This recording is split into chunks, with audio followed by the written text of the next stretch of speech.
Good morning.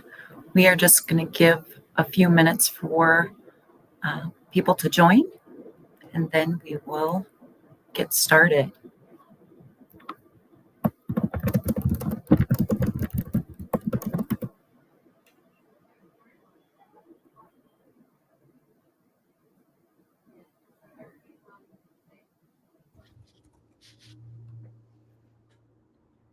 Hello. Good morning, everybody. Good morning, Harshita. How are you today, Jamie? I am doing well. I wish the sunshine would come out. I agree. It's been too many days without the sun. Although I think just 10 minutes ago, I did see some sun peek through just for 30 seconds.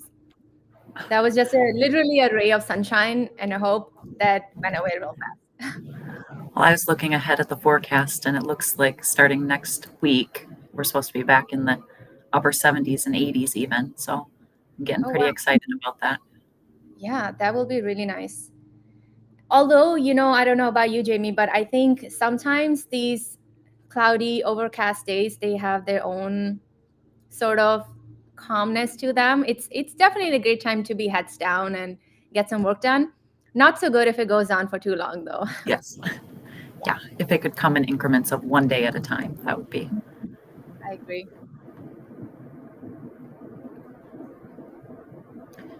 All right, we'll give everybody about 30 more seconds, and then we'll get started and talk about some KPIs and metrics. Yeah, I'm excited about this. This is a really good topic. This is a good topic. Mm-hmm.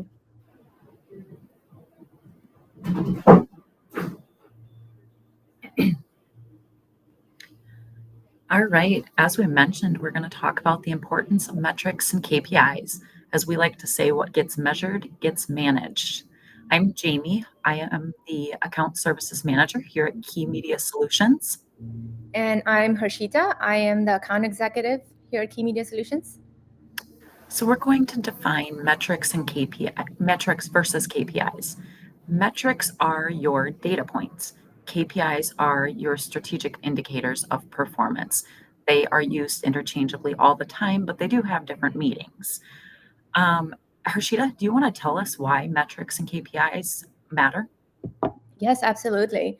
That's a really good question, Jamie, and a very important one too, because oftentimes, because the two are used interchangeably and often confused, a lot of people make the same mistake of setting too many metrics and not defining the ones that are the most important, meaning what are the KPIs, and you measure too many metrics. None of those, if they define if it moves the needle for your business, that's not a KPI then for you.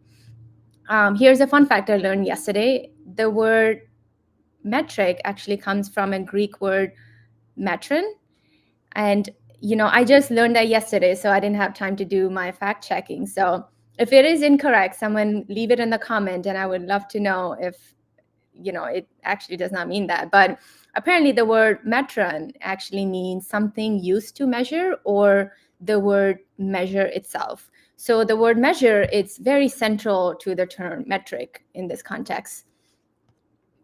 And why it's so important to measure your metrics and KPIs, to go back to what Jamie said, what you measure is what gets managed, or in other words, you can't improve something if you don't measure. So measuring your metrics and KPIs help you align your goals with your business objective. So for example, let's say your goal is lead generation, and your KPI will be something like a form submission rather than just measuring page views. And if you have a brand new business and your goal is awareness, then you might then prioritize reaches and reach and impressions. Metrics and KPIs also help you optimize in real time and make data-driven decisions. So to give you an example, let's say you're running an email marketing campaign and you want to test out the subject line. What you can do is, instead of sending out an email campaign to all 10,000 of your contacts, you can have 2 subject lines that you test with 500 of your contacts. And by measuring the open rate on those emails, you can know for sure which of those subject lines perform better. So with that, instead of relying on assumptions, you can use real data to inform your decision on which subject line perform better, and then you can send that one to the rest of your thousands of customers. With that, there are several categories of digital marketing campaigns. It depends if you're talking about a website, SEO, paid campaign like a Google pay-per-click, email marketing, social media, sales and revenue metrics. And under each of those categories, there are several metrics that can be used as your KPI. Jamie, do you want to elaborate a little bit more on what those different categories are? Yeah, we can run through some of your different KPIs that you can implement with the different aspects of digital. You have your website and SEO metrics, which are going to be traffic sources, organic, paid, direct, or referral. You have bounce rate, time on site. You have your conversions and goals, which Harshita touched a little bit on. That includes your form fills, purchases if it's e-commerce. You have keyword rankings and your domain authority. With your paid media, which would include your paid search or PPC and your social ads, you have your click-through rate, cost per click, conversion rate, return on ad spend. And then you have your email marketing. You can measure your open rate, click-through rate, unsubscribe rate, and your email conversion rate. Some social media metrics would be your engagement rate, which would include your likes, comments, shares, your follower growth. You have your impressions versus your reach, and content shares. And then some sales and revenue metrics for e-commerce would be your customer acquisition cost and your customer lifetime value. All of these are very important KPIs that you could implement within a campaign. How do you choose the right KPI? Again, another excellent question. And, this is something that we can keep reiterating throughout this conversation too, that it really just goes back to what is your business objective? And so the first step is to define what is a key area of your business. It could be one key area, or it could be several, or it could be several that you rotate throughout as it becomes important throughout the cycle of your business.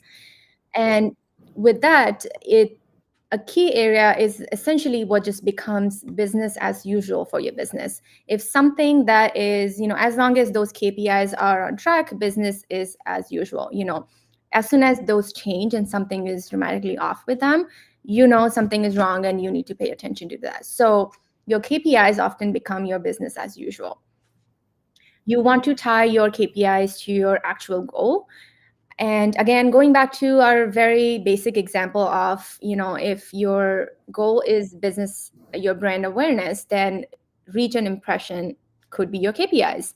If leads is important to you, then your KPIs could be more conversion based, like form fills. You also want to focus on avoiding vanity metrics. And by that, I mean, let's say your campaign gets 100 clicks. You get 100 people to your website, but only one of those people actually fill out their form. So then in that case, doesn't matter if you got 100 clicks, even if you got 1,000 clicks. When people are getting to your website are not actually converting, whatever the conversion action is, if they're not actually taking the action, then no matter if you got 100 clicks, 1,000 clicks, that doesn't matter. So in this scenario, the clicks and impressions become your vanity metrics versus the form submissions are your actual KPIs. You also want to make sure to use SMART goals. And by that, I mean, SMART is an acronym. It just stands for specific, measurable, achievable, relevant, and time-bound. A great example of that would be, instead of saying, I want to get more leads, you want to say, increase form fills by 20% in the next 90 days. That's better than keeping it very, non-measurable, like get more leads. Like how do you measure that, right? So in the example I just gave, you have your 20%, which is measurable. You have form fills, which is the what. It's very specific. It's time bound by saying in the next 90 days. It's relevant. If your goal is to get more leads, then fills are relevant to your goal. And you also want to make sure that it's achievable. So if in the last quarter you only got one form fill, then in the next quarter you don't want to go out and say, I want to get 100 form fills, because you want to have a starting place of what is achievable for you realistically. When you're setting a KPI, it has 4 different elements to it. You always have a metric. So think of it like that. If every KPI has a metric, but not every metric is a KPI. That is an easy way to remember what is the difference between a KPI and a metric. And so a KPI always has a metric. It also always has a current value, which is, as the name suggests, what is the value right now? A target value, which is where you want to get to. That could be a maximum, a minimum, or it could be higher or lower than your current value. And then you want a title. And a title is just, a description of what the KPI is. It usually includes your metric and a target value in your title.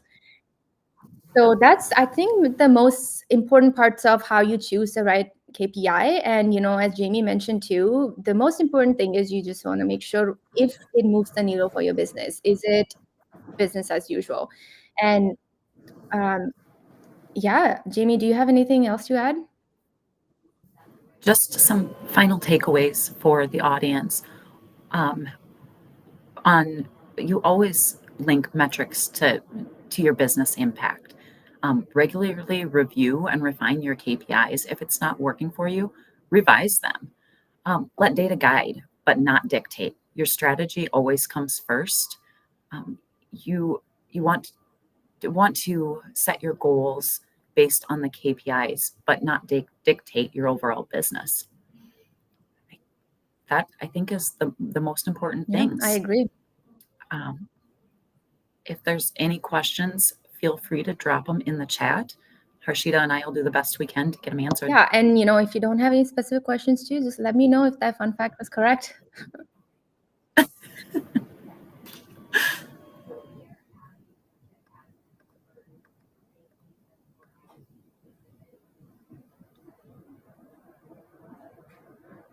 All right. Well, I am not seeing anything come through the chat. So, as always, if questions populate after we sign off, feel free to shoot them over through email or comment on this video, and somebody on our team will get an answer to you. Yeah. And Have a great day, day. everybody. Bye.